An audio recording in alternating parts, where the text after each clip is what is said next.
إن الحمد لله نحمده ونستعينه ونستغفره ونعوذ بالله من شرور أنفسنا ومن سيئات أعمالنا من يهده الله فلا مضل له ومن يضلل فلا هادي له وأشهد أن لا إله إلا الله وأشهد أن محمدا عبده ورسوله أما بعد أعوذ بالله من الشيطان الرجيم بسم الله الرحمن الرحيم محترم سامعین پیارے بھائیوں اور خواتین ماؤں بہنوں آج کے خوبصورت پروگرام میں جس موضوع پر گفتگو کروں گا وہ ہے رمضان مبارک کا آخری عشرہ فرائض سے پہلے اور کی بات کی سنتوں اور اسی طرح نماز چاشت کے علاوہ قیام اللیل کا بھی خصوصی اہتمام کرنا چاہیے جیسا کہ آپ صلی اللہ علیہ وسلم اس کا اہتمام فرماتے تھے حضرت ابو ذر رضی اللہ عنہ بیان کرتے ہیں کہ ہم نے رسول اللہ صلی اللہ علیہ وسلم کے ساتھ رمضان کے روزے رکھے آپ صلی اللہ علیہ وسلم نے اس دوران ہمیں قیام نہیں کرایا یہاں تک کہ صرف رمضان کے 7 روزے باقی رہ گئے چنانچہ آپ صلی اللہ علیہ وسلم نے 23 کی رات کو ہمارے ساتھ قیام کیا اور اتنی لمبی رات کی ایک تہائی رات گزر گئی یعنی رات کے 3 حصوں میں سے ایک حصہ گزر گیا پھر آپ صلی اللہ علیہ وسلم نے 24 کی رات کو قیام نہیں کرایا پھر 25 کی رات کو آپ صلی اللہ علیہ وسلم نے قیام کرایا یہاں تک کہ آدھی رات گزر گئی تو حضرت ابو ذر رضی اللہ عنہ نے کہا اے اللہ کے رسول کاش آج آپ ہمیں ساری رات ہی قیام کراتے تو آپ صلی اللہ علیہ وسلم نے جواب دیا انه من قام مع الامام حتى ينصرف كتب له قيام الليل جو شخص امام کے ساتھ قیام کرے یہاں تک کہ امام قیام ختم کر دے تو اس کے لیے پوری رات کا قیام کا اجر لکھا جاتا ہے پھر 26ویں رات گزر گئی اور آپ صلی اللہ علیہ وسلم نے قیام نہیں کرایا اسی طرح پھر 27ویں رات کو آپ صلی اللہ علیہ وسلم نے قیام کرایا اور اپنے گھر والوں اور اپنے ازواج مطہرات یعنی اپنی بیویوں کو بھی بلا لیا اور اتنا لمبا قیام کرایا کہ ہمیں یہ گمان ہونے لگا کہ شاید آج ہم سحری نہیں کر سکیں گے یعنی آپ صلی اللہ علیہ وسلم 27ویں رات کو اتنی لمبی آپ نے صحابہ کرام کو قیام کرایا یہاں تک کہ ان کو یہ ڈر ہو گیا کہ کہیں آج ہم سحری نہ کر سکیں اسی طرح حضرت نعمان بن بشیر رضی اللہ عنہ بھی بیان کرتے ہیں کہ ہم رسول اللہ صلی اللہ علیہ وسلم کے ساتھ روزے رکھے آپ صلی اللہ علیہ وسلم نے 23 کی رات کو ایک تہائی رات تک قیام کیا یعنی رات کے 3 حصوں میں سے ایک حصہ پھر 25 رات کو آدھی رات تک کرایا اور 27 رات کو اتنا لمبا قیام کرایا کہ انہیں یہ خطرہ پیدا ہو گیا کہ آج ہم سحری ہی نہیں کر سکیں گے آپ صلی اللہ علیہ وسلم کس طرح صحابہ کرام کو تراویح پڑھایا کرتے تھے 23 کی رات کو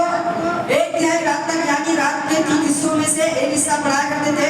اور 25 کی رات کو آدھی رات تک پڑھایا کرتے تھے اور 27 کی رات کو آپ صلی اللہ علیہ وسلم اتنا لمبا قیام کرایا کرتے تھے کہ صحابہ کرام رضی اللہ عنہ کو یہ خطرہ پیدا ہو جاتا تھا یہ ڈر لگنے لگتا تھا کہ آج شاید ہم سحری نہیں کر سکیں گے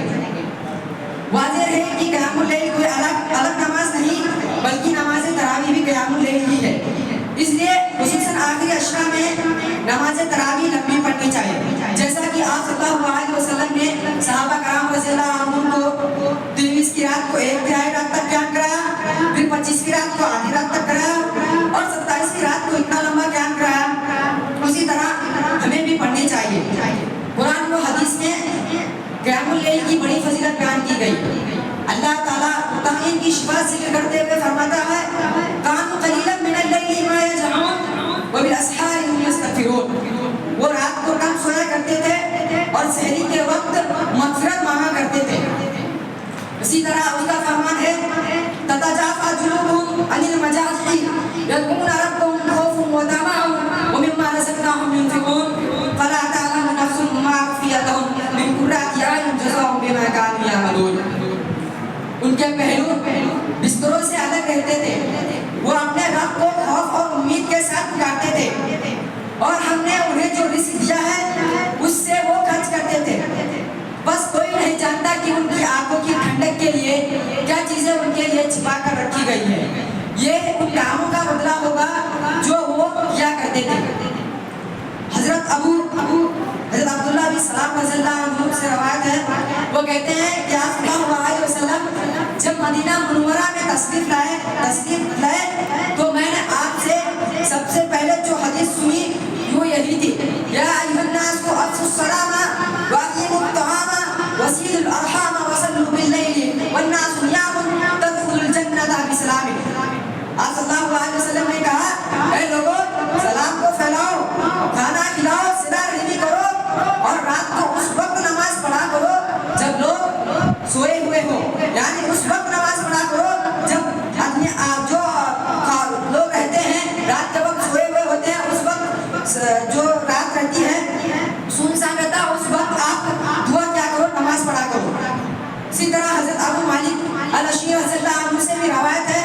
وہ کہتے ہیں کہ آپ صلی اللہ علیہ وسلم نے ارشاد فرمایا، انا فی الجنۃ غرفا یظہرها من باطنها ومن باطنها من ظاہرها اعطى الله تعالی لمن اطعم الطعام واعلن الكلام وتابع الصيام وافشوا السلام وصلوا باللیل والناس نیام تدخلوا الجنۃ بسلام۔ آپ صلی اللہ علیہ وسلم نے کہا، اے لوگوں بے شک جنت میں ایسے بالا خانے ہیں جن کے بیرونی منظر اندر سے، یعنی باہر کا منظر اندر سے اور اندرونی منظر باہر سے، یعنی جو اندر کا منظر ہے وہ باہر سے اور جو باہر کا منظر ہے وہ اندر سے دیکھا جا سکتا ہے۔ اللہ تعالیٰ نے انہیں اس شخص کے لیے تیار کیا ہے جو کھانا کھلاتا ہو، بات نرمی سے کرتا ہو، مسلسل روزے بھی رکھتا ہو اور رات کو اس وقت نماز پڑھتا ہو جب لوگ سوئے ہوئے ہوں۔ کاش اللہ تعالیٰ ان شخص کے لیے بنایا ہے، تیار کیا ہے جو یہ سب چیزوں کا اہتمام کرتا ہو اور جنت میں اتنا بڑا مقام ان کو دے رہا ہے۔ اسی طرح حضرت ان آیات اور حدیثیں خصوصاً آخری عشرہ میں نماز تراویح پڑھنی چاہیے اور خصوصاً آخری عشرہ میں خصوصاً آخری تہائی حصوں میں دعاؤں کا بھی اہتمام کرنا چاہیے کیونکہ یہ قبولیت کا وقت ہوتا ہے۔ حضرت ابو ہریرہ رضی اللہ عنہ سے روایت ہے، وہ کہتے ہیں کہ آپ صلی اللہ علیہ وسلم نے ارشاد فرمایا، ينزل ربنا تبارک و تعالی كل ليلة السماء الدنيا حين يبقى ثلث الليل الآخر فيقول من يدعوني فاستجيب له من يسألوني فأودي فاغفر له وفي رواية مسلم فلا يزال كذلك حتى يضيء الفجر۔ آپ صلی اللہ علیہ وسلم نے کہا، وہ ہمارا رب جو بابرکت اور بلند و بالا ہے، جب رات کا ہر تہائی حصہ آخری باقی ہوتا ہے تو وہ آسمانی دنیا کی طرف نازل ہوتا ہے اور پھر کہتا ہے، کون ہے جو مجھ سے دعا کرے تو میں اس کی دعا کو قبول کروں، اور کون ہے جو مجھ سے سوال کرے تو میں اسے عطا کروں، اور کون ہے جو مجھ سے معافی طلب کرے تو میں اسے معاف کروں۔ اس مسلم کے روایت میں ان الفاظ کا اضافہ ہے، پھر وہ بدستور اسی طرح رہتا ہے یہاں تک کہ فجر روشن ہو جائے۔ اللہ تعالیٰ جب رات کا آخری تہائی حصہ باقی ہوتا ہے تو وہ آسمانی دنیا کی طرف نازل ہوتا ہے اور اپنے بندوں کو کہتا ہے، کون ہے جو مجھ سے سوال کرے تو میں اسے عطا کروں، اور کون ہے جو مجھ سے معافی طلب کرے تو میں اسے معاف کروں، اور کون ہے جو مجھ سے دعا مانگے تو میں اسے اس کی دعا کو قبول کروں۔ یہ اللہ تعالیٰ رات کے تہائی حصے میں آتا ہے اور جب تک فجر روشن نہ ہو جائے، یعنی صبح کا اجالا نہ ہو جائے، جب تک اللہ تعالیٰ وہیں پر مقرر رہتا ہے، موجود رہتا ہے۔ اب آخر میں اللہ رب العالمین سے دعا کرتا ہوں کہ اللہ تعالیٰ ہمیں اور آپ سب کو رمضان کے روزے رکھنے اور قیام کرنے کی توفیق دے، آمین۔ السلام علیکم ورحمۃ اللہ وبرکاتہ۔